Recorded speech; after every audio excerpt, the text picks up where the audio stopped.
Carlos Nelson with the Kansas City Business Association, and tonight we have Mr. Marcus Bussey of Messenger Inc. on.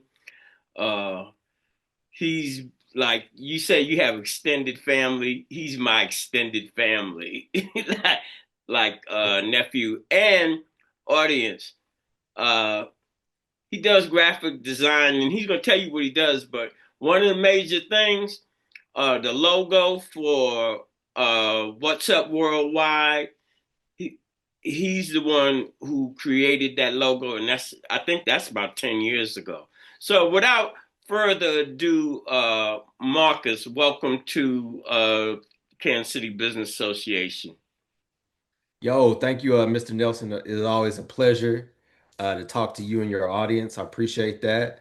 And, if there's any questions, I'm happy Yeah. to answer. Let's just start off as I normally do. Let's go back to childhood. Let's tell our audience a little bit about yourself, where you grew up, how you grew up, how you where you went to school, and how you became a entrepreneur, becoming an entrepreneur in the field that you're in. Is it graphic design? Tell our audience uh, what is it that you do, first of all.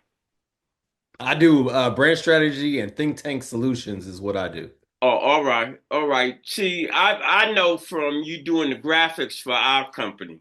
So, without further Yeah. ado, give them some history about your childhood, and then we'll go into your company. Cool. Well, my mom is Christy Newman. My dad is Carl Bussey. And so, I was raised middle income pretty much. I was raised through politics. I was raised through community service. My dad had strong relationships with people like you, Mr. Nelson. So that, those are the people that I was raised with. Fuzzy Thompson, Horace Peterson, like, Uncle Jimmy. I was raised with those people in my life. So Audience, always, if you don't know who he's talking about Fuzzy Thompson, and Fuzzy was over SCLC. Back then, when he was little, Fuzzy was going over to Nicaragua and what have you. And he mentioned Horace Peterson. Horace Peterson is the founder of the Mid America Black Archives here in Kansas City. Go ahead. Yep. So just a strong sense of our community is what I was raised in. So, I had a good childhood. Went to high school at Lincoln. That was fun. College preparatory was great school, prepared us for college. I went to school in Missouri State in Springfield, and then I graduated from there. Majored in design and illustration, and I minored in marketing, is what I did. So, at that point in time, I graduated right after 9/11, and so during that time it was kind of a minimal recession during that time, so it was hard to get a job. So I had to work for myself is what I had to do and kind of figure that out. And I got an opportunity with Mr. Phil Curls actually gave me an opportunity. So I did that. This is my son. Thank you. Thank you, no. Thank Noah. Yeah, hey, Noah, come back on the let him come. Say hi to our audience. All right, that's what's up. All right, All no, let right, me go. Thank you. Shut the door. All right. go ahead. But I got a job well, I got being a company. Mr. Phil Curls gave me an opportunity to do stuff for the That's Black Senator Legislative Curls. Senator Curls. Yes, sir. But he gave me and my sister an opportunity to do graphic work, graphic design for brochures and things for they have a summer convention every year. So we were able to participate in that. And so that was our first major paying client. And so from there, we just kind of started getting additional clients and whatnot. So it was fun. When you came home from college, I know one night you came over to the house and you were excited because you had did something for Toyota, Yep. and I was excited for you. What was that about? That was about, well, with the American Advertising Federation is what that was for. And so they have a competition every year for college students. And so in that competition, I was able to do a lot of different things from design to video work, a lot of different concepts. And so we won regionally, we came in first place regionally. And then nationally, we came in eighth place. So across the country, we came in eighth place is what happened when we did our campaign for And 2020. what year was that? Now it's coming back to me. It just wasn't you, it was your team. Yeah, that was in 2003 is when that was. So almost well more than 20 years ago. So audience, see how long this man has been doing what he's doing? Hmm. So now let's go back the last 10 years and some of the companies you've worked for as you were building your company. Gotcha, gotcha. So, I started to grow my family.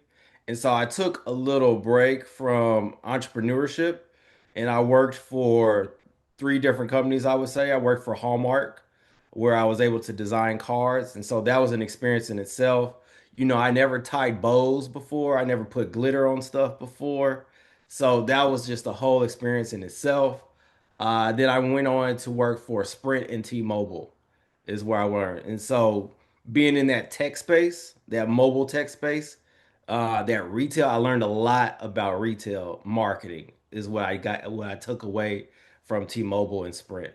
So that was fun as well. How many people have you uh, observed in your field that look like you? It's not a lot here in this location of the country. It's not a lot at all. So when I went to Hallmark, they had people of my background at younger ages is what they had, and so a lot of those people came from black universities and colleges, is what they would hire. Well, Hallmark would hire those people from. But when I was on a team of people, it's probably just one of me. So there were quite a few of us, but they were all spread out at Hallmark. And then at Sprint and T-Mobile in the marketing departments, there was few and far between there as well. So you get into a space where sometimes you're communicating your background with people who, they haven't necessarily been around, let's say, black people all the time. Like, All the you know, time, any of the time, far as right. what I've seen. Yeah. So it's, in corporate America, it's luckily they have HR, but there's a lot of education. Like when the George Floyd situation happened in corporate America, you really got to see people's ideas of what they thought of American society come out. Because corporations were like, hey, like Target and stuff like that. We got to really reinvest into Black America. And so, we got to hire Black Americans. We got to do that. So a lot of those corporate interests, you really get to see like from top to bottom. And when I say from top to bottom, you get to see the VPs, what their ideas on, let's say, diversity are. And then you get to see middle management, what are their ideas on diversity? And then maybe entry level employees, like what are they thinking? So you kind of have to maneuver through all of that. And that's hard. When you mentioned Hallmark, the first thing came to my mind because I go back so long, and this is Mr. Nelson's personal view and statements. Uh, Hallmark was a racist company, and uh, Councilman Charles Hasley worked there. A lot of different blacks that I know worked there, and they left. And when he got into the politics, put some pressure on Hallmark, and Hallmark hired Irv Hockaday, who was over at the railroad, to try to come and deal with some of that.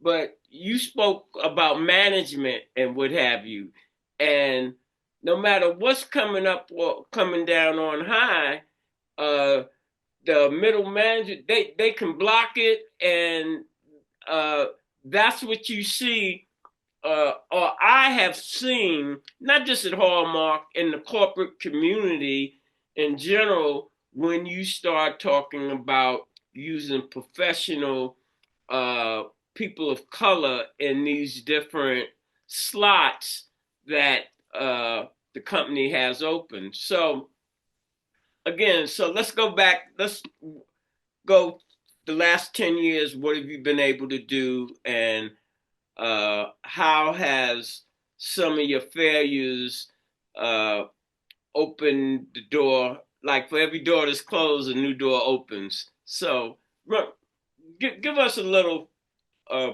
insight on that.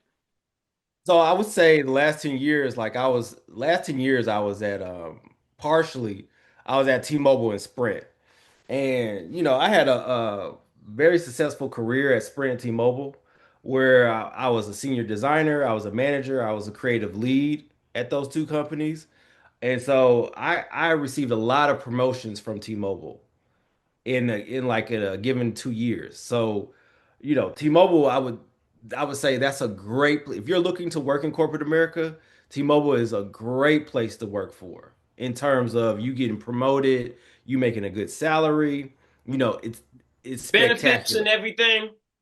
Benefits is spectacular. I mean, it's a great company to work for. I can't complain.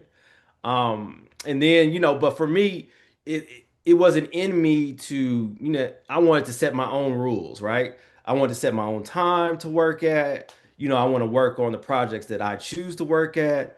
The only pushback I will give T-Mobile is that you go in and you're going to work all day and you're going to work all night. So But you you're have to gonna figure get out paid. you're gonna get paid. Yeah, you're gonna get paid. So there's more advantages than disadvantages of working at that company. And that's kind of what you want to look at. But I had the opportunity to leave because I was getting clients, enough clients where I could pay my bills. So I was like, yo, I have an opportunity to leave. I'm not getting laid off. I got enough saved up. It's time for me to jet, because you never want to get too comfortable. I don't think you want to get too comfortable. So, I was able to leave T-Mobile on a high. And so I just started, I got back into the game. I got back into entrepreneurship again, and that's where I'm at today. So I've been out of corporate America for maybe about 3 years or so. So it's been great. I'm not going to complain at all.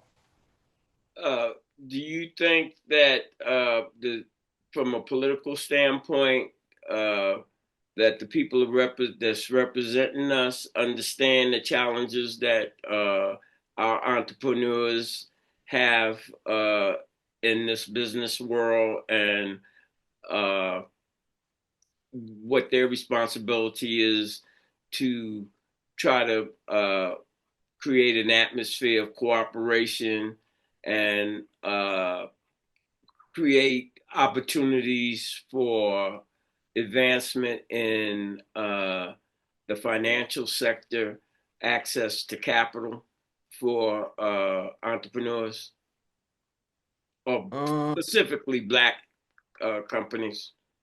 you mean like leadership, like in all arenas, like political? Yeah, and leadership in general, uh, by Cascade having uh, the premier digital media company, not just here in Kansas City. And I know that we really don't do any business with the city, the county, uh, the Black organizations, the NAACP, the Urban League, the Urban Summit. And one of the things that I pride our network on, it's not like I'm picking on these people, is speaking truth to power. And you can't expect any changes if you're not pointing out exactly what you're talking about. And the industry that both of us are in is about communication. This is brought to you by Kansas City Business Association, working to improve our community.